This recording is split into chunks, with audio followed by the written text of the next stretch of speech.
Assalamualaikum warahmatullahi wabarakatuh. Salam, swastiastu, namo buddhaya, salam sejahtera, salam bajingan bagi kita semua.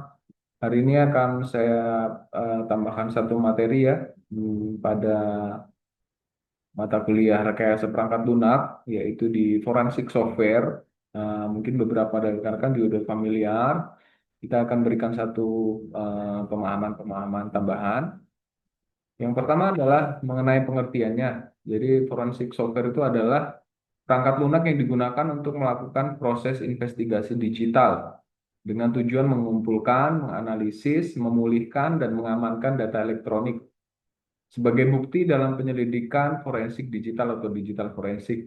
Ada beberapa software itu yang di sebelah kanan adalah beberapa software yang bisa digunakan, ada Oxygen Forensics, ada Nmap, kemudian ada Explico, ada Paraben, dan beberapa software lainnya. Kemudian tujuan dari penggunaan software forensik ini adalah mengungkap bukti dari komputer, ponsel, jaringan, sistem cloud, dan perangkat digital lainnya dengan cara yang legal dan dapat dipertanggungjawabkan di pengadilan.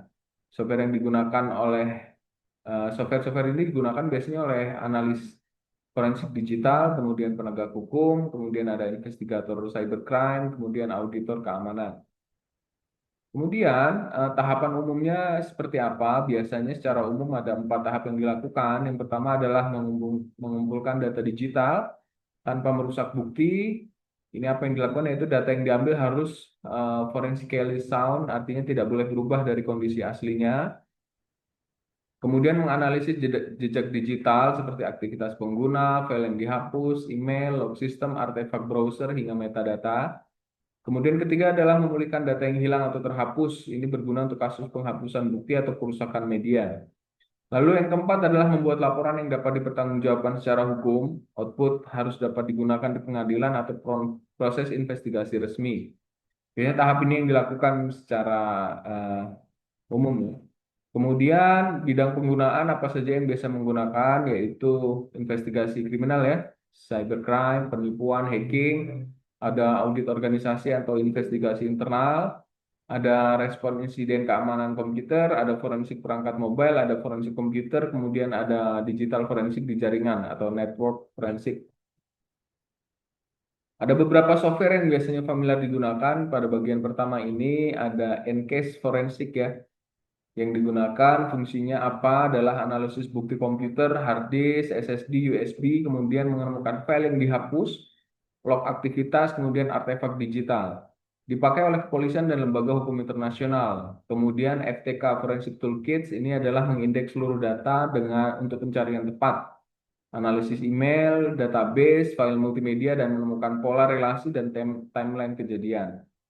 Kemudian ada juga autopsi atau the sleuth kit. Ini fungsinya adalah open source untuk menganalisis hard disk dan smartphone. Recovery file, kemudian analisis timeline, artefak browser, ada log system. Kemudian memudah digunakan untuk pendidikan dan laboratorium digital forensik. Kemudian yang keempat adalah Celebrite UFI, yaitu fungsinya sebagai forensik mobile phone atau Android atau iOS, ekstraksi data inskripsi, pesan, log aplikasi, dan file system. Biasanya digunakan investigasi kejahatan berbasis ponsel. Kemudian yang kelima ada X-ray forensik, di mana fungsinya adalah sebagai analisis drive, imaging, hashing, dan pembuatan laporan. Ini lebih ringan dan cepat dibandingkan Ncase atau FTK.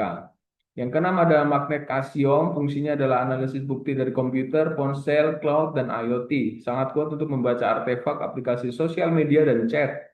Dipakai untuk penyelidikan cyberbullying, penipuan, dan kriminal online. Lalu yang ketujuh ada Wireshark ya. Ini fungsinya sebagai analisis jaringan atau network forensics, melihat traffic, paket, protokol, dan serangan jaringan. Digunakan untuk investigasi hacking, sniffing, dan intrusi.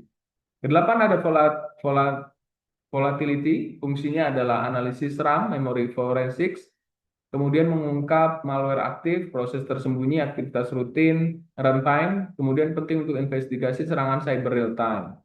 Yang sembilan adalah Oxygen Forensic Detective, fungsinya adalah forensik, perangkat mobile atau cloud, menemukan data aplikasi, chat, GPS, dan sosial media.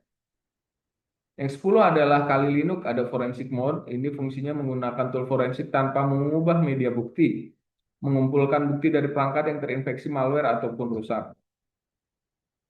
Kemudian untuk analisis tool sendiri ada banyak yang digunakan ya, tapi secara prinsipal pada komputer forensik ini ada digital forensics, kemudian ada network forensics, ada sistem forensik, ada web forensik, ada cyber forensik, ada email forensik, enterprise forensik, dan proactive forensik. Jadi dari beberapa item ini yang akan menjadi satu kesatuan dalam pengungkapan suatu kasus yang berbasis dengan software. Lalu ini eksperimen simulation ya. Jadi ada salah satu contoh yang kita lakukan bagaimana simulasi pada user A akan mengenkripsi datanya. Kemudian ada ancaman dari user B yang secara messaging dia akan melakukan peretasan. Tapi pada prinsipnya ketika sudah dilakukan enkripsi, data akan sangat susah untuk diambil. Jadi ada bertahap untuk public key-nya akan diakses untuk kedua belah pihak. Kemudian contoh kasus software forensik. Yang pertama adalah kasus pencurian data perusahaan, di mana situasinya adalah seorang karyawan yang baru resign, dicurigai mencuri data penting perusahaan, misalnya daftar pelanggan ataupun dokumen rahasia. Software yang digunakan seperti apa? Ada FTK untuk apa, USB detektifnya untuk apa, kemudian network minernya untuk apa.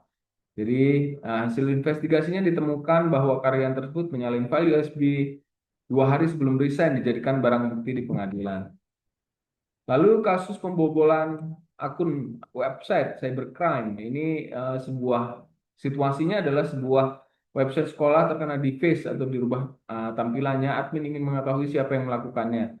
Software forensik yang digunakan adalah autopsi atau slowkit, menganalisis server logs dan file system, kemudian gunakan Wireshark sebagai analisis ya lalu lintas jaringan sebelum serangan, lalu ada OS forensik untuk IP, malware, dan script yang disisipkan. Hasil investigasinya nanti apa? Thread serangan mengarah ke file PHP yang disusupi shell oleh penyerang. Identitas pelaku ditelusuri melalui log IP-nya. Kemudian ada kasus kejahatan di smartphone ya, untuk chat, lokasi, dan foto. Ini situasinya polisi menelusuri kasus penipuan online melalui WhatsApp dan riwayat transaksi e-wallet. Software forensik yang digunakan Celebrate UEFD, mengekstrak chat WA, foto, lokasi GPS, dan bukti digital lainnya. Kemudian gunakan Oxygen Forensic Detective, menganalisis aplikasi mobile dan histori aktivitas. Serta hasil investigasinya apa? Ditemukan percakapan transaksi, screenshot bukti penipuan, dan pelaku saat melakukan pengiriman pesan. Contoh yang keempat adalah kasus penghapusan file bukti atau file recovery, di mana situasinya adalah pelaku kejahatan menghapus foto atau dokumen bukti dari laptop. Kemudian software forensik yang digunakan ada Recuva, TestDisk, Autopsy untuk memulihkan file yang sudah dihapus. Kemudian ada X-Ways forensik mendeteksi file tersembunyi atau hidden partition. Kemudian hasil investigasinya adalah file yang dihapus berhasil dipulihkan dan digunakan sebagai bukti hukum. Lalu yang kelima adalah kasus perundungan siber atau cyberbullying. Situasinya adalah siswa SMP menerima ancaman melalui sosial media sekolah ingin memastikan bukti digital valid. Software forensik yang digunakan adalah Belkasov Evidence Sensor, kemudian mengambil bukti dari media sosial, chat, foto, kemudian X-Way-nya yang digunakan software memastikan integritas bukti melalui hash, MD5 atau SHA-1.